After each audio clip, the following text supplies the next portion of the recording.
ஆடி அமாவாசை பித்ரு காரியங்கள் செய்வதற்குரிய தினமென்பது பலருக்கும் தெரிந்திருக்கும். அமாவாசைக்கு முந்திய தினமானது சிறப்பானது. அன்றைய தினம் ஒரு கதையை படித்த பிறகு மறுநாளான அமாவாசை அன்று விரதம் இருக்கும் பெண்கள் மங்கல்யத்துடன் வாழ்வார்கள் என்பது முன்னோர்களின் கூற்று. விரதம் சரி, அது என்ன கதை? அழகாபுரி நாட்டு அரசன் அழகேசன் பராக்கிரம அவன் வாரிசு இல்லாத காரணத்தால் மிகுந்த துயரத்தில் இருந்தான். எனவே அவன் தன் மனைவியோடு தீர்த்த யாத்திரை மேற்கொண்டான். அதன் பலனாக அவனுக்கு ஒரு மகன் பிறந்தான். மன்னன் மகிழ்ச்சியோடு இருந்தபோது ஒரு அசரீரி வாக்கு உன் மகன் இளமை பருவத்தை எட்டும் போது இறந்து போவான் என்று கூறியது. அதை கேட்ட மன்னன் விரக்தியில் ஆழ்ந்தான். மன அமைதி வேண்டி அவன் பல கோயில்கள் சென்றான்.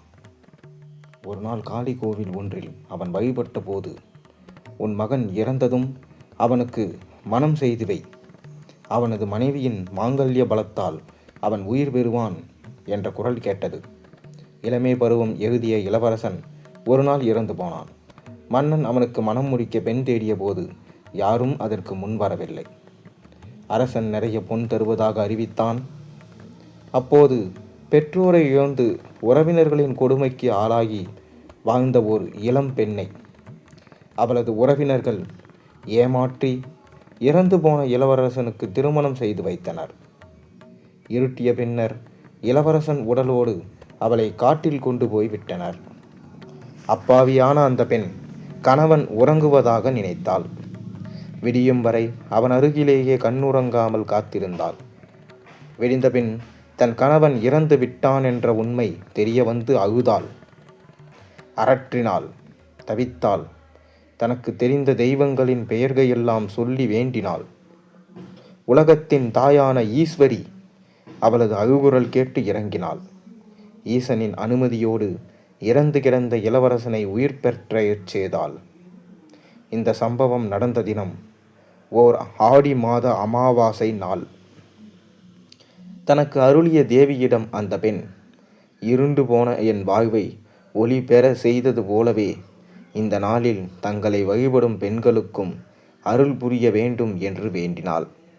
மகிழ்ந்த அம்பிகை, ஆடி மாத அமாவாசைக்கு முன்தினம் உனது கதையை படித்துவிட்டு மறுநாள் விரதமிருந்து மஞ்சள், குங்குமம் உள்ளிட்ட மங்கள பொருட்களை உரியவர்களுக்கு தந்து என்னை வழிபடும் பெண்களுக்கு சுப மாங்கல்யத்துவம் நிலைக்கும், அவர்கள் இல்லத்தில் அஷ்டலக்ஷ்மி கடாட்சம் நிலவும் என சொல்லி மறைந்தாள்.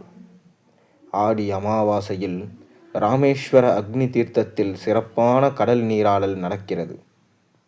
அக்னி தேவனே நீராடிய தினம் என்பது நம்பிக்கை. ராமபிரான் சீதையை தீக்குளிக்க ஆணையிட்ட போது சீதை அக்னிகுண்டத்தில் இறங்கிய அடுத்த நொடியே அக்னி தேவன் அலறினான். சீதா தேவியின் கற்பு கனல் அவளை சுட்டெரித்தது. சூடு தாங்காத அக்னி ராமேஸ்வர கடலில் குதித்து தன் சூட்டை தணித்து கொண்டான். அதனால் கடல் நீர் சூடேறியது. எனவே அக்னி தீர்த்தம் என பெயர் வந்தது. அக்னி நீராடிய கடலில் நீராடுவோரின் பாவங்கள் தீரும் என ஆசியளித்தாள் சீதா தேவி. என்றும் ராமேஸ்வரம் ராமநாதர் ஆலயம் முன்னுள்ள கடல் நீரில் அலையே இருக்காது. சீதா தேவி போல அமைதியான இக்கடலில் நீராடுவது சிறப்பு. அதிலும் ஆடி அமாவாசை என்று இங்கு நீராடுவதும் நீத்தார் கடன்களை செய்வதும் விசேஷமானது. ராவணனை கொன்ற பாவம் தீர ராமபிரான் சிவபெருமானை வழிபட்ட திருத்தலம் ராமேஸ்வரம். சிவபெருமானின் 12 ஜோதிர்லிங்க தலங்களில் தமிழகத்தில் உள்ள ஒரே தலம் இது மட்டுமே. மொத்தமுள்ள 64 தீர்த்தங்களில் 22 கோவிலுக்குள் உள்ளன. ராமேஸ்வரம் செல்லும் குளிக்காதது போல என்றொரு சொல் வழக்கு உண்டு. வேறெந்த தீர்த்த தலத்தில் குளிக்காவிட்டாலும் இங்கு புனித நீராடுவது அவசியம் என்பதை இது சுட்டிக்காட்டுகிறது.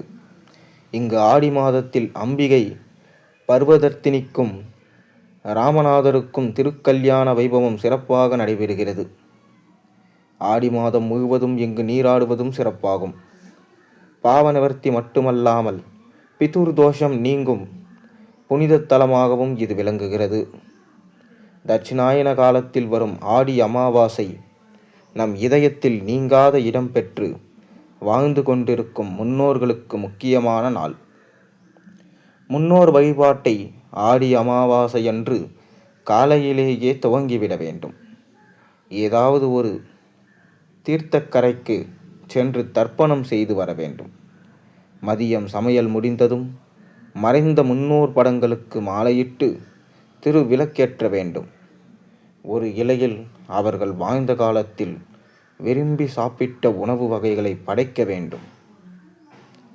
படங்களுக்கு தீபாராதனை செய்த பிறகு காகத்திற்கு உணவு இட வேண்டும். இலையில் அவர்கள் வாழ்ந்த காலத்தில் விரும்பி சாப்பிட்ட உணவு வகைகளை படைக்க வேண்டும். படங்களுக்கு தீபாராதனை செய்த பிறகு காகத்திற்கு உணவிட வேண்டும். இலையில் படைத்த படையலை வீட்டில் மூத்தவர் சாப்பிட வேண்டும்.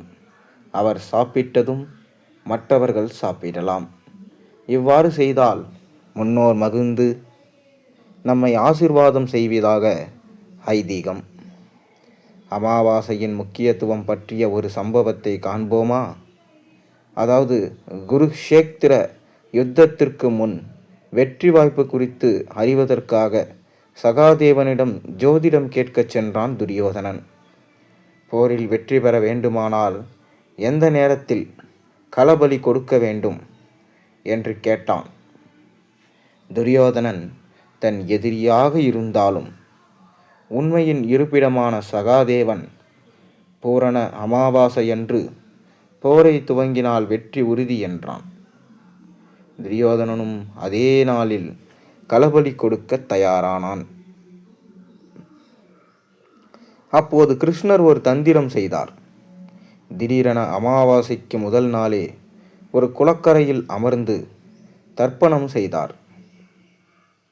இதை பார்த்து ஆச்சரியம் கொண்ட சூரியனும் சந்திரனும் பூலோகத்துக்கு வந்தனர்.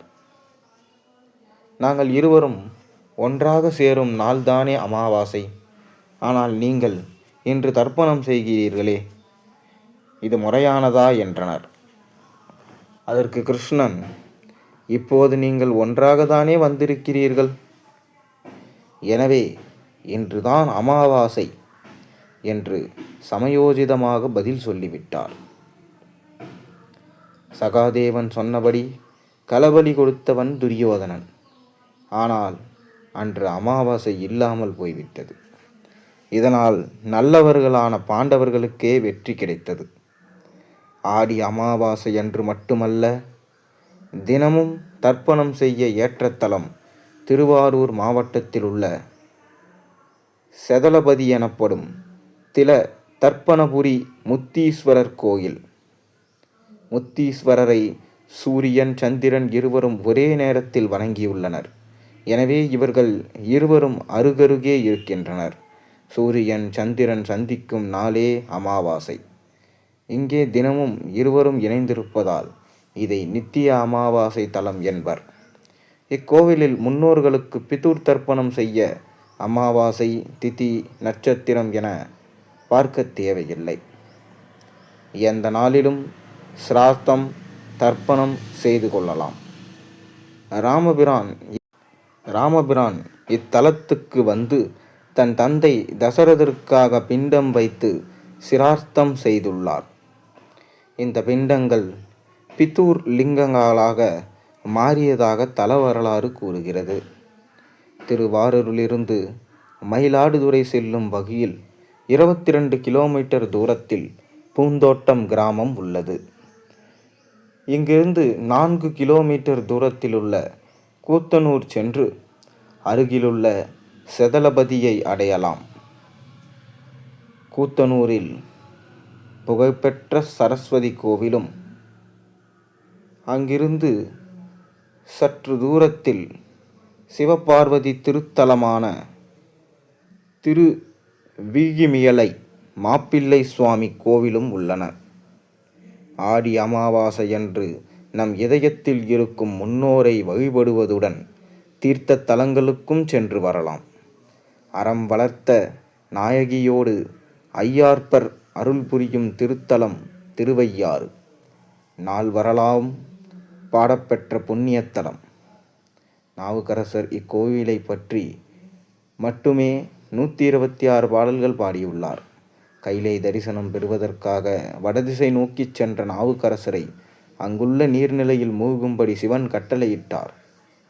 மூழ்கிய அவர் திருவையாறில் உள்ள திருக்குளத்தில் எழுந்தார். இக்குளத்திற்கு உப்பங்கோட்டை பிள்ளையார் குளம் என்று சமுத்திர தீர்த்தம் என்றும் பெயருண்டு. அங்கே அம்மையப்பர் ரிஷப வாகனத்தில் காட்சியளித்தனர். இவ்விழா ஒவ்வொரு ஆண்டும் ஆடி அமாவாசையன்று இரவில் நடக்கும். இதை அப்பர் கைலாய காட்சி என்பர். நாவுக்கரசருக்கு அப்பர் என்றும் பெயருண்டு. கைலாய காட்சியின் போது நாவுக்கரசர் பாடிய மாதர் பிறை கன்னி யானை என்று தொடங்கும் பதிகத்தை பக்தர்கள் பாடுவர். இப்பதிகத்தை பாடுவோர் கைலைநாதனை தரிசிக்கும் பேறு பெறுவர் என்பது ஐதீகம். ஓசை ஒலியெல்லாம் ஆனாய் நீயே என்ற நாவுக்கரசரின் வாக்கை நிரூபிக்கும் விதத்தில் இங்கு கோவில் பிரகாரத்தில் ஐயாரப்பா என்று ஒரு முறை அழைத்தால் 7 முறை எதிரொலிப்பதை கேட்கலாம். சந்திரனுடைய தேர் 3 சக்கரங்களை கொண்டது. அதில் முல்லைப்பூ நிறத்திலான 10 குதிரைகள் பூட்டப்பட்டிருக்கும். அந்த தேரினை செலுத்தும் போது சந்திரனிடமுள்ள அமுதத்தினை தினமும் தேவர்கள் அருந்துவதால் சந்திரன் படிப்படியாக தேய்ந்து ஒரு கலையோடு காட்சி தரும் நிலையில் இருப்பான். அந்த குறையை ஒரு நாளைக்கு ஒரு கலையாக சூரியன் நிறைவு செய்கிறான். இதுவே வளர்பிறை காலமாகும். பௌர்ணமிக்கு பிறகு 15 நாட்களில் சந்திரன் உடலிலிருந்து அமுதத்தை 30 முக்கோடி தேவர்களும் மறுபடியும் ஈர்த்து கொள்கின்றனர். அதனால் தேய்ந்து ஒளி இழந்த சந்திரன் அமை என்ற ஒற்றை கிரகணத்தில் வாசம் செய்வதால் அந்த நாள் அமாவாசை என வழங்கப்படுகிறது. அமாவாசையோட முழு வரலாற்றை நீங்கள் தெரிஞ்சிருப்பீங்கன்னு நம்புகிறேன். இந்த வீடியோ உங்களுக்கு எப்படி இருந்துச்சு, பிடிச்சிச்சா இல்லையா? பிடிச்சிருந்தா நம்ம சேனலுக்கு ஒரு சப்ஸ்கிரைப் பண்ணுங்கள், லைக் பண்ணுங்கள், கூடவே ஹைப் பண்ணுங்கள். நன்றி, வணக்கம். நாளை ஒரு நல்ல கதையோடு உங்களை சந்திக்கின்றேன்.